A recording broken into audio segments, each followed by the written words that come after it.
Start of the fiscal year, the pandemic continued to put a strain on Duncanville residents and businesses. City staff, council, and I continued monitoring an ever-evolving set of circumstances and responded accordingly. CARES Act funding provided the city with nearly $2.2 million, and that funding was directed towards city services and essential operations to develop remote work capabilities, a preventative measure to avoid any future service disruption. One of the council's most important responsibilities is the recruitment and appointment of a city manager.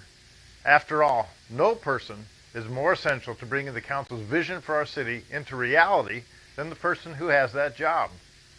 Over months, your city council narrowed the field from dozens of qualified applicants down to the one with just the right mix of experience, knowledge, and vision. On February 8th, 2021, we welcomed Aretha Farrell-Benavides to the city of Duncanville. The council and I recognize the historical significance of Ms. Farrell-Benavides, the first woman of color to hold the office of city manager in Duncanville, and we are excited to see how she is guiding our community into the future. Super important for redevelopment. Hello, Mr. Brown, how are you? Hello, Gus. Our city manager quickly prioritized our city's most immediate needs. Our recently renamed Development Services Department is an important part of our local government because of its focus on supporting established local businesses as well as attracting new ones to our city.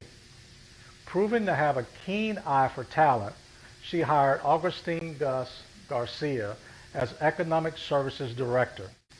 Ms. Sedina Atmore was also brought on as the Managing Director of Fiscal Services, bringing her impressive resume and 30 years of municipal government finance experience to our city. Ms. Atmore has already helped us present a balanced budget to the City Council. Our management team is strong, diverse, innovative, and driven to deliver for you, the residents of Duncanville.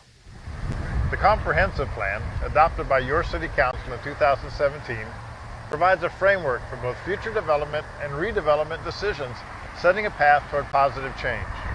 A major step toward implementing the comprehensive plan was a complete ordinance revision which was adopted by the City Council on March 2nd, 2021. City Planner Sky Thibodeau is here to tell us why the zoning ordinance changes were needed. Sky, tell us about that. Thank you, Mayor. There were three reasons primarily for the new zoning ordinance update. One was to correct and realign outdated regulations. The second was to align the document with the comprehensive plan that was previously adopted by City Council. And the third reason was to really provide for better redevelopment scenarios with better standards for redevelopment. Sky, planning and zoning used to be part of, well, it was separate. And now it's part of economic development. Can you tell us why that happened? That's correct. You know, this city is really in a state of the need for redevelopment, basically. I would say the city is more than 90% developed. So aligning with economic development is a more efficient way to develop and redevelop the city from this state that Duncanville is in. The approved 2018 bond program, Proposition C project, set the city on a path toward the reconstruction of the Central Fire Station number 1. After receiving citizen feedback via survey and the town hall, the City Council and I gave final approval of the station's new design. And a brand new engine, custom tailored to fit the needs of our Duncanville Fire Department and city, was added to our firefighting arsenal in October. In a year, the city is always at work on planned projects intended to improve life here in Duncanville. I'm joined by Assistant Director of Public Works, Jackie Colton, and Parks and Recreation Director, Bart Stevenson, to share some of what's changing. Last year's Center Street project was finally completed with mill and overlay. With that project done, Public Works turned its focus to Bond Proposition B, Street Reconstruction Project, East Daniel Dale Road between Main and Highway 67. The estimated completion date of that project is fall of 2022. Long overdue, Juneteenth became a nationally recognized holiday when signed into law by President Joe Biden on June 17, 2021.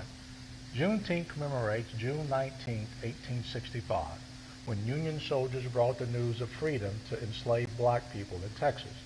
2 months after the Confederacy surrender and approximately 2.5 years after the Emancipation Proclamation. Recognizing the importance of this moment, your City Council and Mayor adopted an amendment making it a holiday for the City of Duncanville. City staffing is kept lean, with an estimated 1 city employee per 150 residents. Despite its lean size, service above self informs and inspires city staff as they work daily on all of our behalf. In the coming weeks and months, citizens will see departmental and staffing changes in line with our renewed focus on you, our customers.